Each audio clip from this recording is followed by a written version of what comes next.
मैं एक दबंग पुलिस अफसर था। रिश्वत लिए बिना मैं कोई काम नहीं करता था। जल्द से मैं किसी पर यकीन नहीं करता था। भ्रष्टाचार की बहती गंगा में मैं पूरा डूबा हुआ था। लड़कियां मेरी कमजोरी थी। शराब के नशे में डूबकर औरतों के जिस्म के साथ खिलवाड़ करना मेरी आदत थी। एक बार मुझको एक बियर बार में सेक्स रैकेट चलने की सूचना मिली।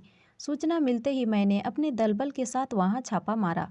वहां किसी शख्स के जन्मदिन का सेलिब्रेशन हो रहा था। खचाखच बड़े हॉल में सिगरेट, शराब और तेज परफ्यूम की मिली जुली गंध फैली हुई थी। घूमते रंगीन बल्बों की रोशनी में अधनंगी डांसरों के साथ बर्ड डांस करते मर्द गदर सा मचाए हुए थे। मैं हॉल में घुसा और चारों ओर एक नज़र फिराते हुए तेजी से दहाड़ा, खबरदार, कोई अपनी जगह से नहीं हिलेगा। बंद करो यह तमाशा और बत्तियां जलाओ। तुरंत बार में चारों ओर रोशनी फैल गई। सब कुछ साफ साफ नजर आने लगा। मैं एक बार डांसर के पास पहुंचा और उसे ऊपर से नीचे तक देखते हुए एक जोरदार तमाचा उसके गाल पर मारा।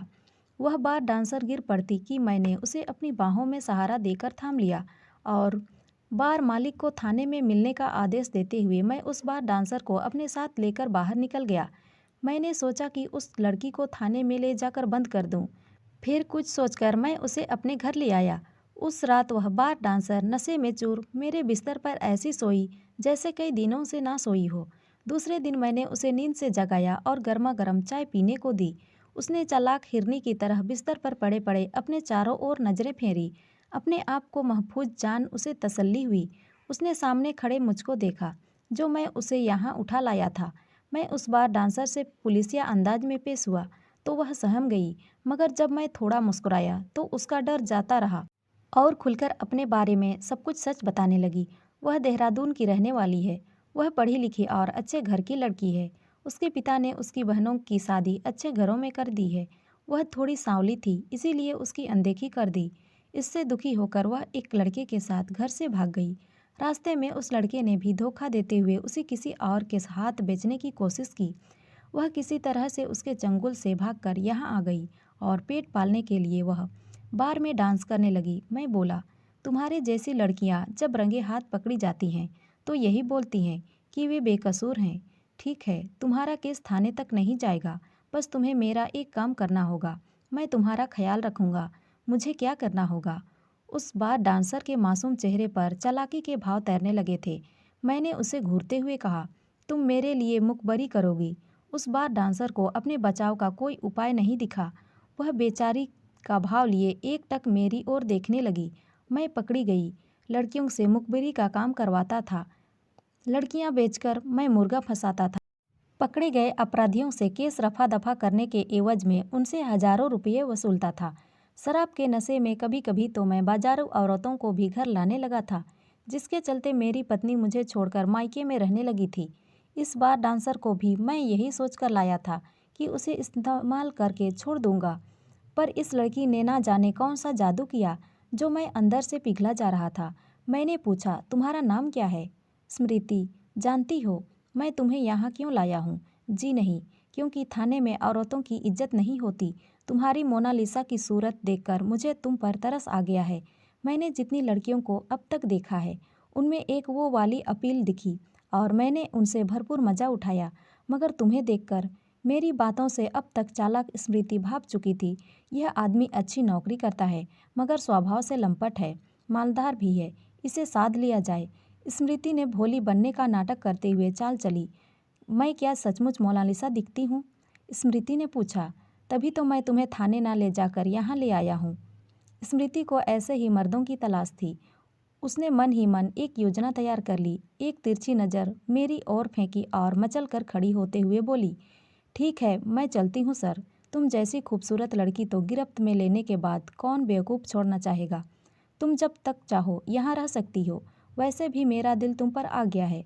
मैं बोला, नहीं नहीं, मैं चाहती हूँ कि आप अच्छी तरह से सोच ले। मैं बार डांसर हूँ और क्या आपको मुझ पर भरोसा है?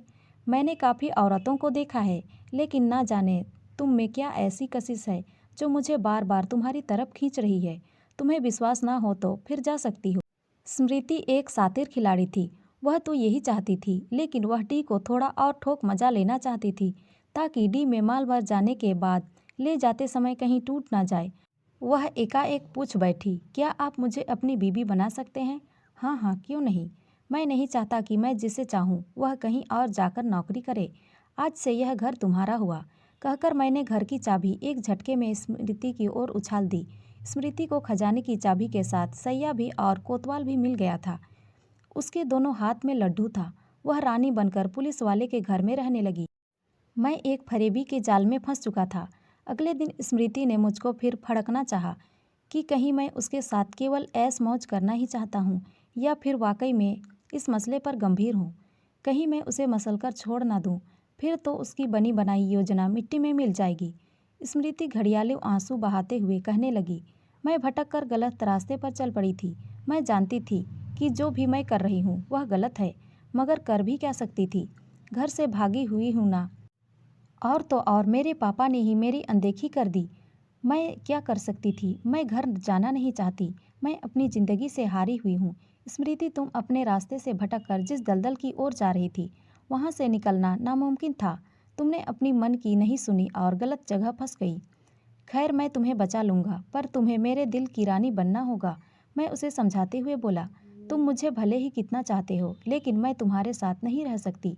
मैं बार डांसर बनकर ही अपनी बाकी ज़िंदगी काट लूँगी। तुम मेरे लिए अपनी ज़िंदगी बर्बाद मत करो।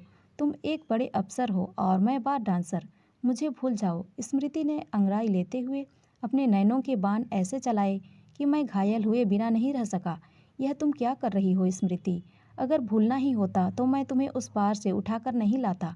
तुमने तो मेरे दिल में प्यार की आग जलाई है। स्मृति के मन में तो कुछ और ही खिचड़ी पक रही थी।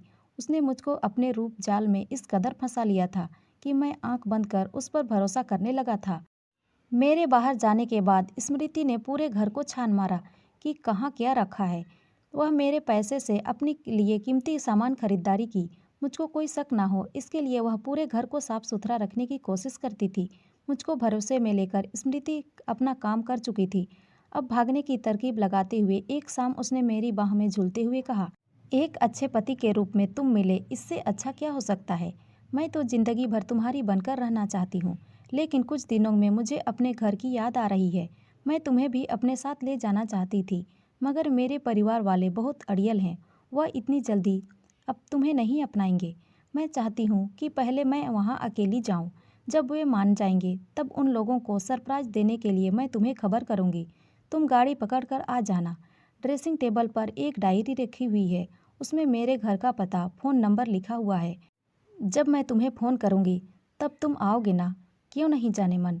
अब तुम मेरी रानी हो। तुम जैसा ठीक समझो करो। अब तुम कहोगी तब मैं छुट्टी लेकर चला जाऊँगा। मैं बोला। स्मृति चली गई। हफ्ते महीने बीत गए मगर ना उसका कोई फ़ोन आया और ना ही संदेश।